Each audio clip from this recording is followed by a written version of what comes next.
इस वक्त आप लोग मेरे टीवी स्क्रीन पर एक शख्स देख रहे हैं। वो शख्स है दुबई के बिजनेसमैन बी.आर. शेट्टी।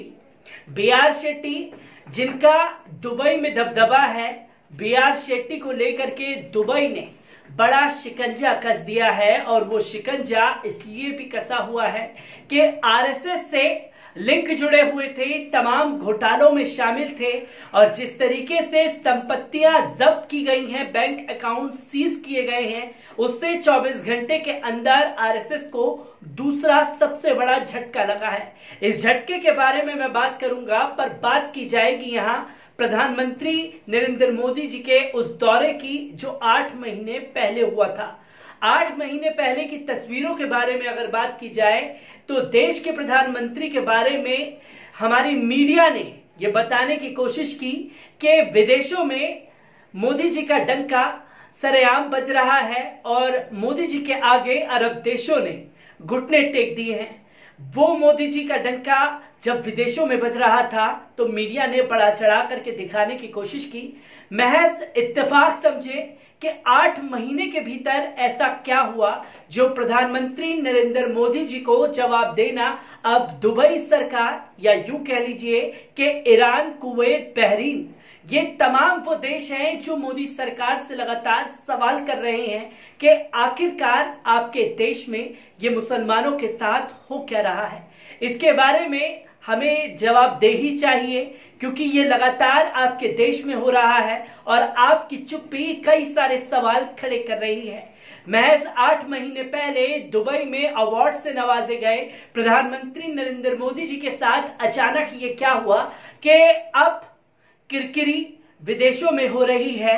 इसी के साथ साथ अमेरिका भी लगातार काफी लंबे अरसे से सवाल पूछ रहा है, पर मोदी सरकार इसका जवाब देना नहीं चाह रही। कल पकड़े गए पुजारी प्रभाकर, ये तमाम वो चेहरे हैं जिनकी वजह से आरएसएस पर नकेल कसी जा सकती है, क्योंकि जो देश में एक नफरत बनाई गई उसमें आरएसएस का मेन हाथ देखा जाता है और आरएसएस ने लोगों के दिलों में किस तरीके से नफरत घोली है वो साफ तौर पर देखा गया, क्योंकि इन रिपोर्टों को रखने के बाद तमाम आरएसएस के भक्तगण हम लोगों को आते हैं गाली गलौज करने के लिए और ये बताते हैं कि आप ये रिपोर्ट रख रहे हैं, भारत सरकार की बदनामी कर रहे हैं, आपके नाम के आगे अक्रम है तो आपको पाकिस्तान चले जाना चाहिए।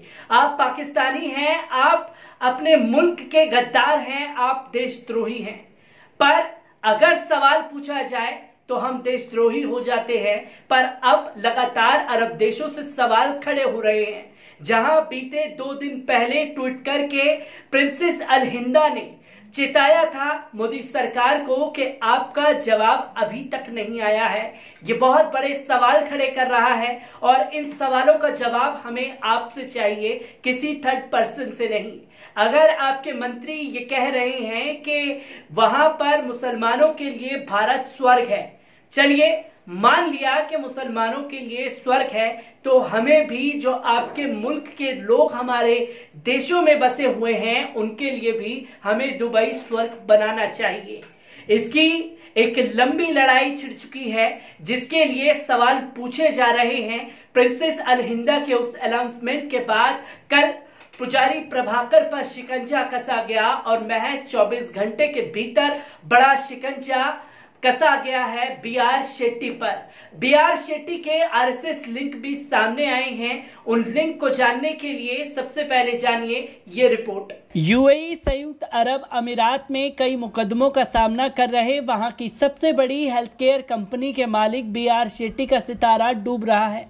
भारतीय मूल के अरबपति शेट्टी की कंपनियां सिर्फ $5 अरब के कर्जे में डूबी हैं, बल्कि इनके खिलाफ फर्जीवाड़े की जांच भी की जा रही है और उनकी कंपनियों के शेयर स्टॉकों को एक्सचेंज पर कारोबार करने पर रोक लगा दिया गया है। मामले से जुड़े एक सूत्र ने वेबसाइट अरेबियन बिजनेस को ये जानकारी दी है। एनएमसी हेल्थ तथा यूएई एक्सचेंज कंपनियों के खिलाफ मामलों का सामना कर रहे भारतीय मूल के अरबपति बी.आर. शेट्टी भारत में है। सूत्रों ने बताया लंबे वक्त से वे यूएई में नहीं है, मेरे हिसाब से वे लगभग 1 महीने से देश में नहीं है। उन्होंने कहा कि शेट्टी तथा उनकी कंपनी एनएमसी के खिलाफ कम से कम 5 मामले चल रहे हैं। यूएई में हेल्थ केयर इंडस्ट्री में काफ़ी संपत्ति बनाने वाले 77 साल के शेट्टी पहले भारतीय हैं। उन्होंने 1970 में एनएमसी हेल्थ की शुरुआत की थी, जो आगे चलकर साल 2012 में लंदन स्टॉक एक्सचेंज पर लिस्ट होने से पहले देश की अपने तरह की पहली कंपनी बनी। 70 के दशक में शेट्टी महज $8 अरब लेकर यूएई पहुंचे थे और मेडिकल रिप्रेजेंटेटिव के रूप में अपने करियर की शुरुआत की थी।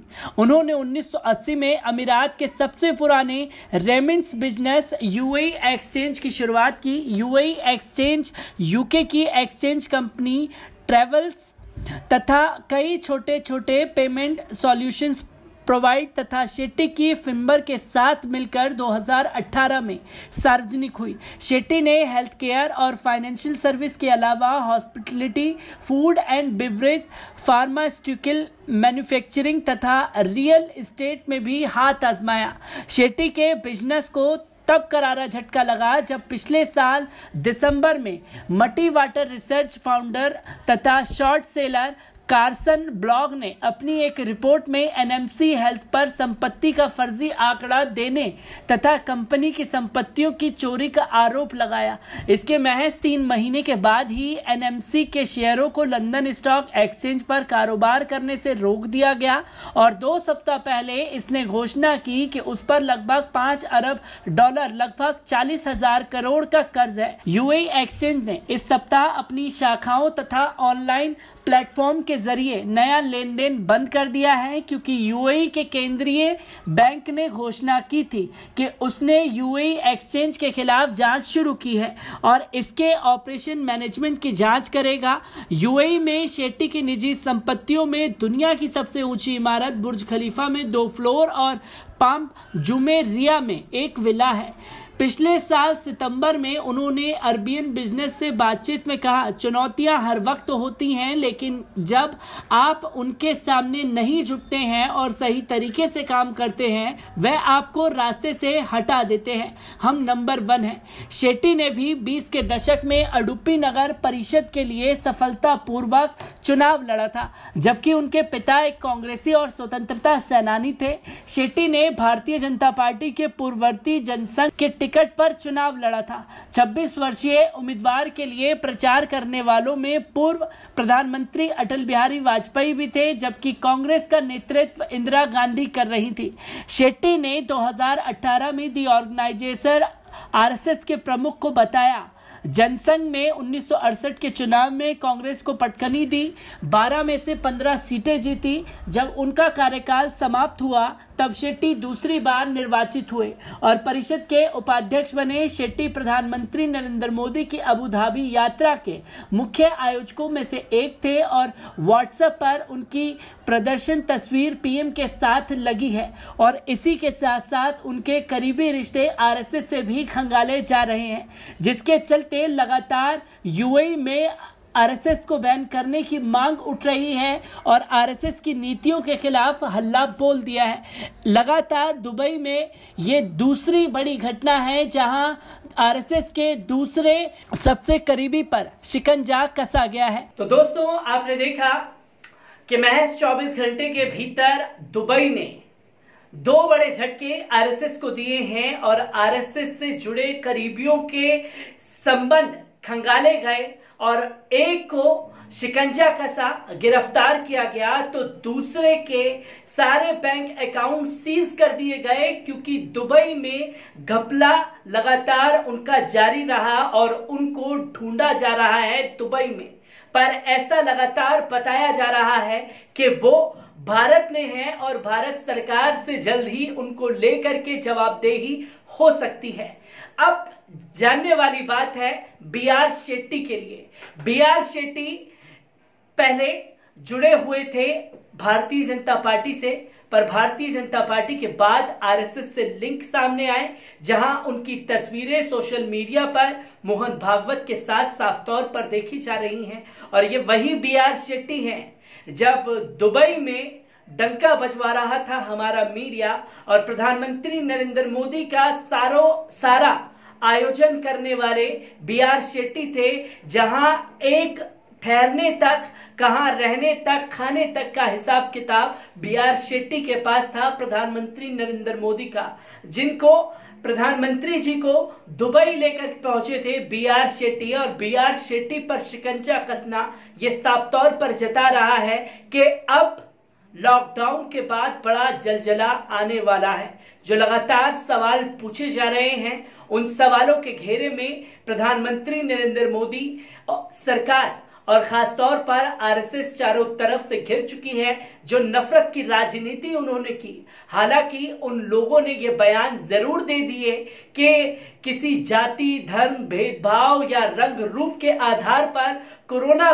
के चलते एक खास समुदाय को टारगेट ना किया जाए। तो वहीं मोहन भागवत भी अपने सुर बदलते हुए मुसलमानों के लिए नजर आए कि आप लोग पूरी तबलीगी जमात को मुस्लिम समुदाय से जोड़ करके ना देखें।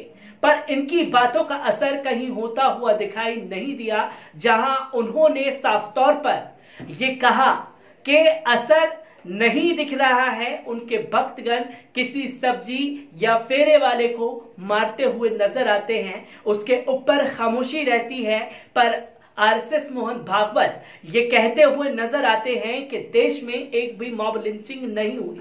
ये तमाम वो नफरत भरे चेहरे हैं जिसके चलते अब मोदी सरकार की किरकिरी, या यूं कह लीजिए कि भारत सरकार की किरकिरी खाड़ी देशों में हो रही है, जिसके लिए एक बिगुल अरब कंट्रीज की तरफ से फूंक दिया गया है। मैं ऐसी ही तमाम खबरों से आपको रूबरू कराता रहूंगा। तब तक के लिए दीजिए मुझे इजाजत। शुक्रिया।